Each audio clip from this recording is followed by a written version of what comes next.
conseiller syndical pour la Confédération des syndicats nationaux. Aujourd'hui, c'est spécial parce qu'on a 3 autres groupes qui sont avec nous. Le SNB est là, il y a 3 autres groupes que je vous présente à l'instant. Premièrement, M. Martin Lachance, président du SENB-SAQ.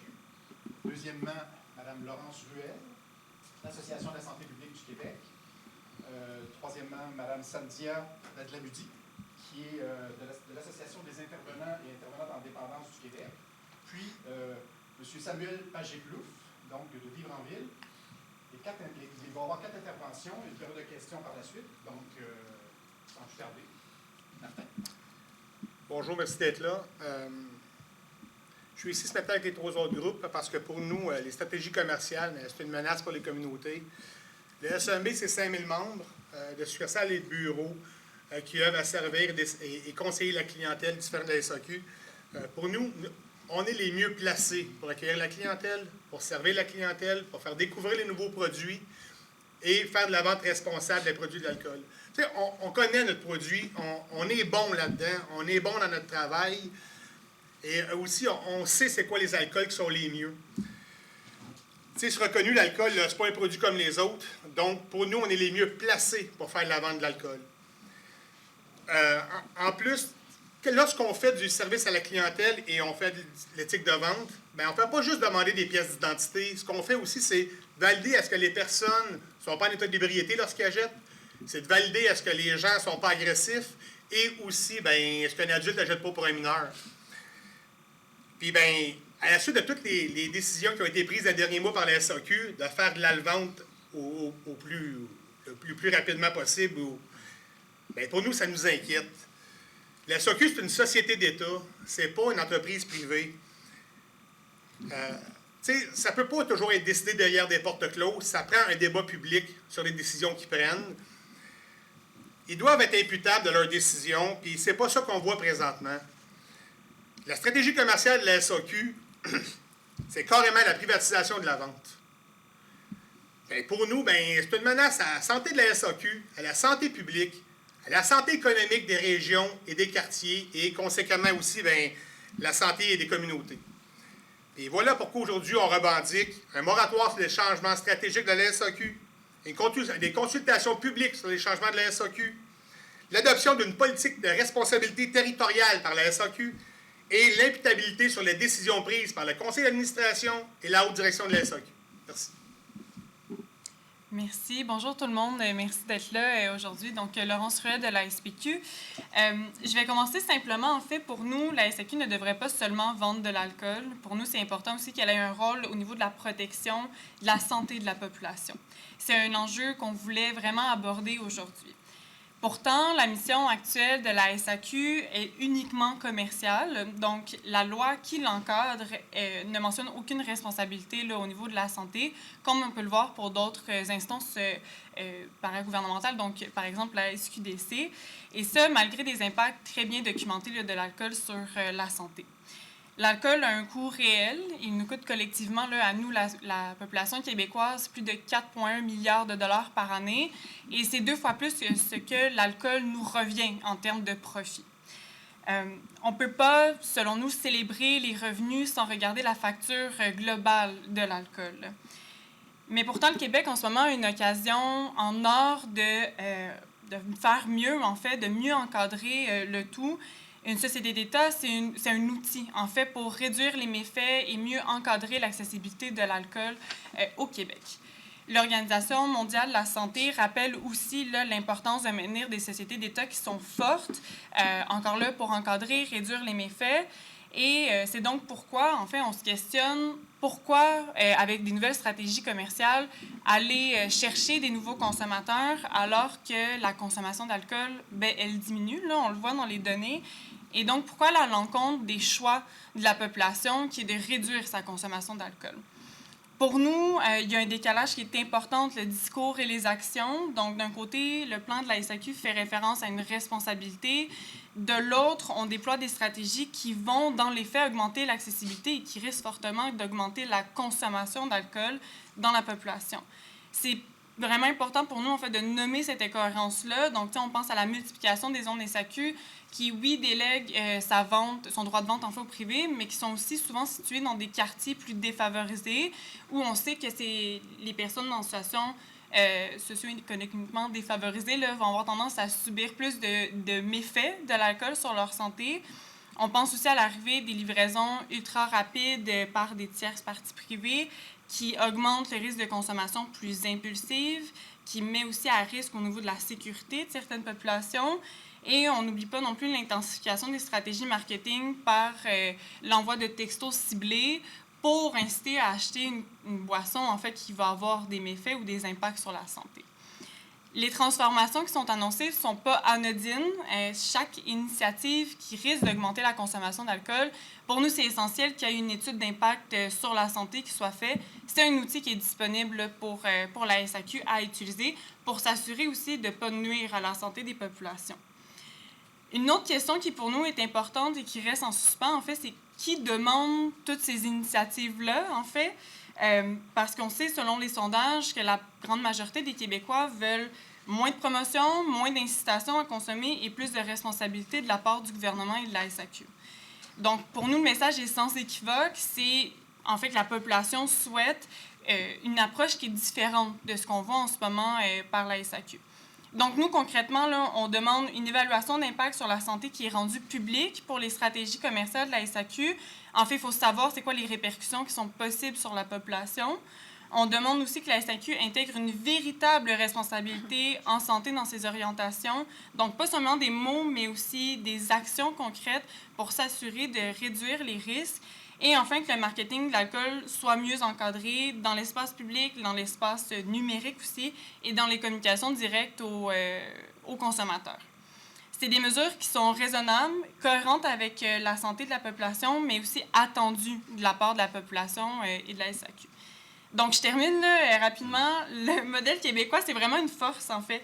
Mais pour qu'il reste une force, il doit être aligné avec sa responsabilité première, qui est de servir la population. Et parce qu'au-delà des revenus, ben, on parle ici de la santé des Québécoises et des Québécois. Merci.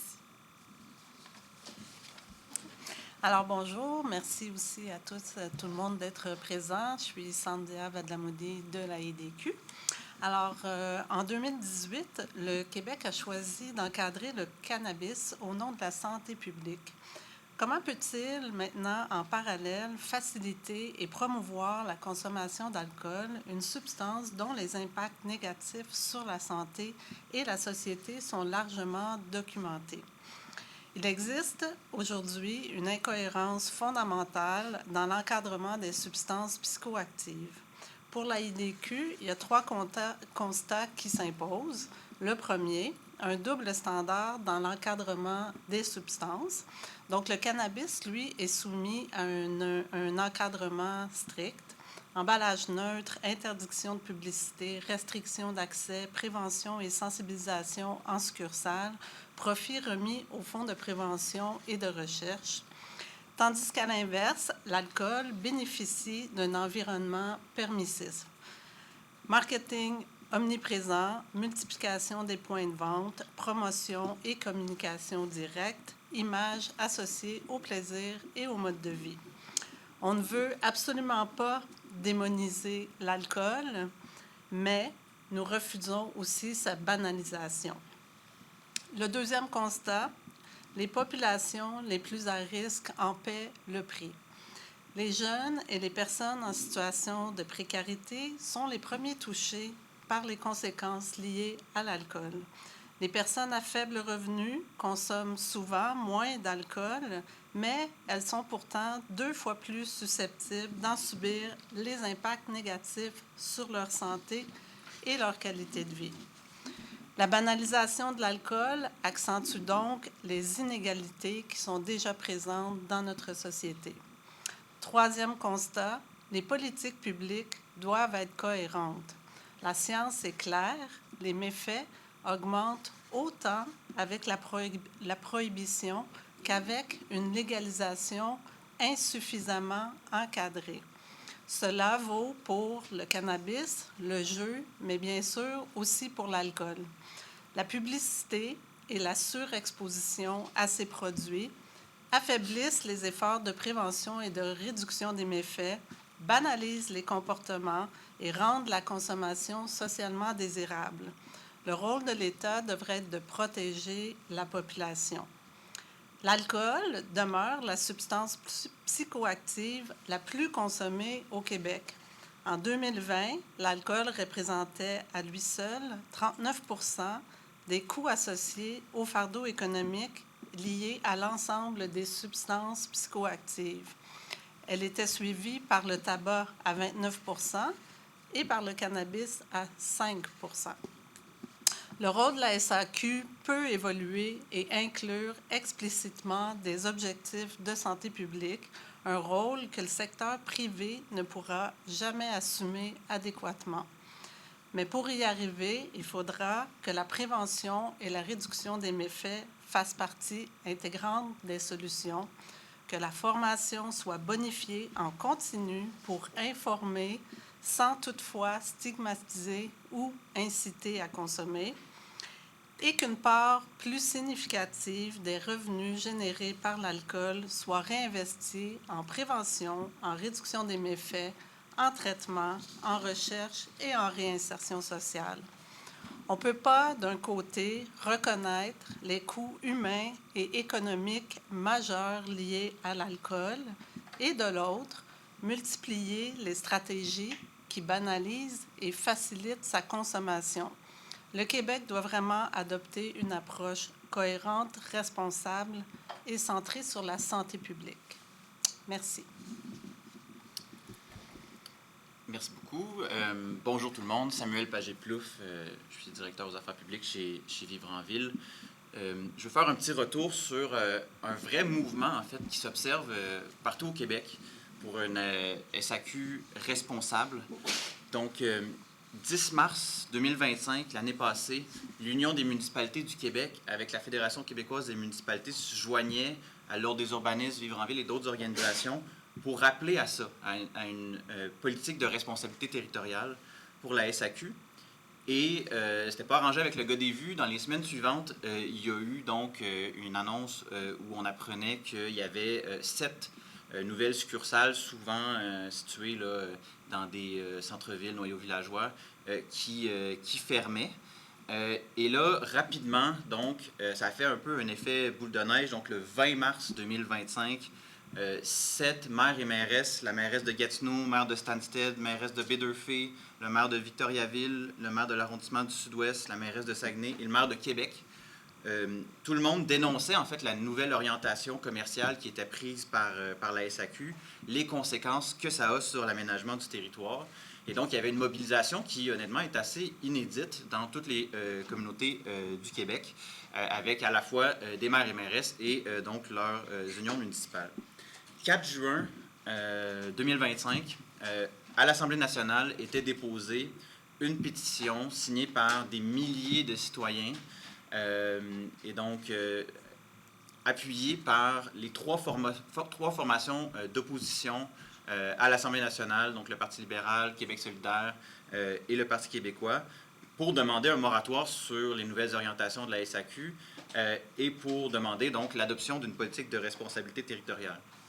Rapidement, responsabilité territoriale, c'est oui la responsabilité sociale, un élément important, donc analyser les impacts que ça a dans la manière dont on se localise sur le territoire, mais aussi les autres effets en termes d'aménagement du territoire. Par exemple, pour une municipalité, parfois une fermeture de succursale, ça a des conséquences déstructurantes.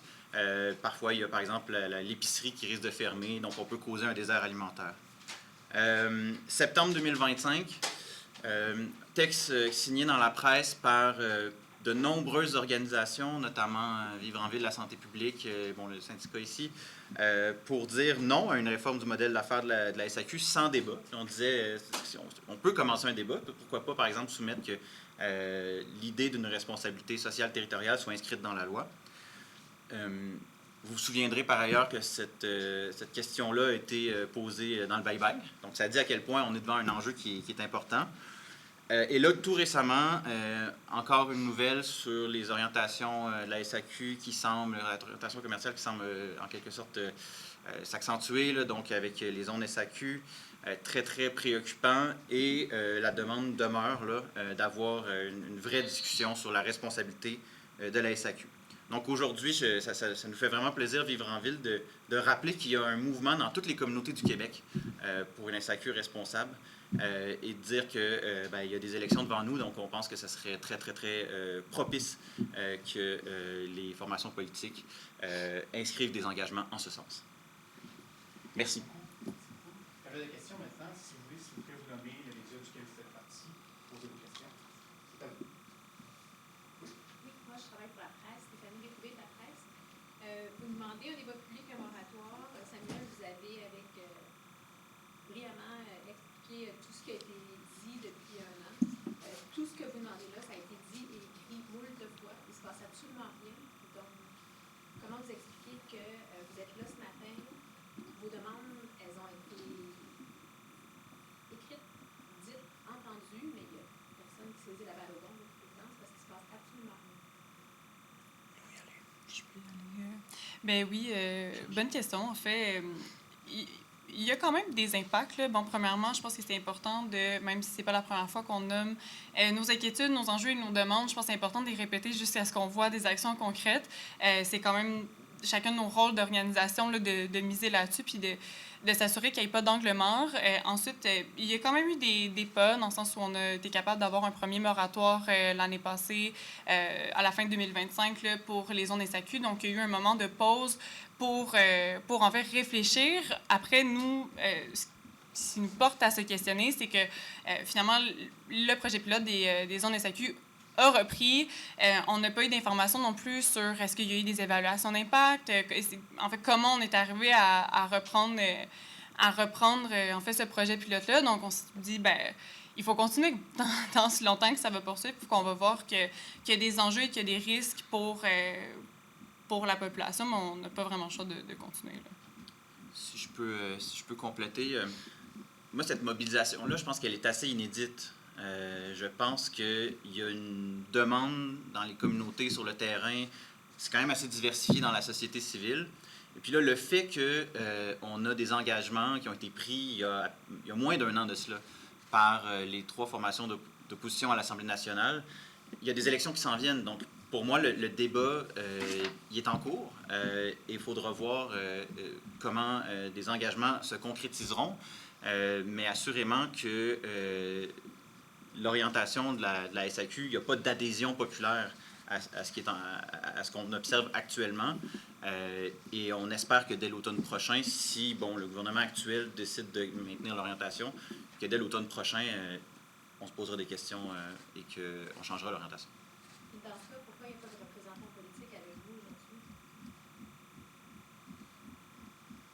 Je peux pas répondre pour les partis politiques, mais je pense que c'est aussi important de...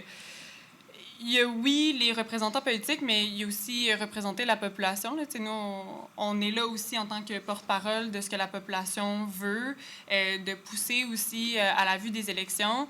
Je tiens quand même à rappeler que, selon nos sondages, c'est 66 % des Québécoises et des Québécois qui affirment que le gouvernement devrait éviter toute action pouvant augmenter la consommation d'alcool.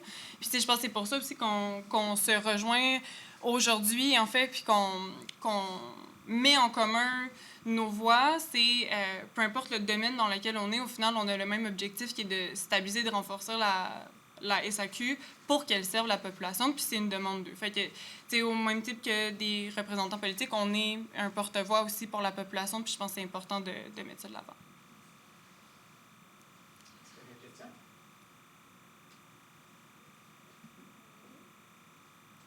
des questions? Oui. Ben, vous pouvez la poser en anglais si ça vous va si on répond en français. Si quelqu'un pourrait répondre en anglais, on aimerait savoir la clé. J'essaierai, là. Parfait. Mais commencer en français, puis j'essaierai. Just basically, what are you asking for? And why is it important?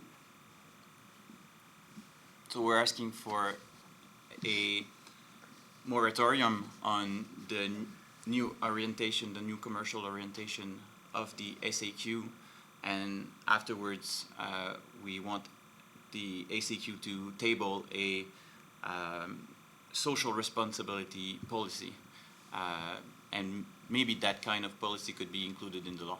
Mais je laisserai peut-être mes collègues en français aussi.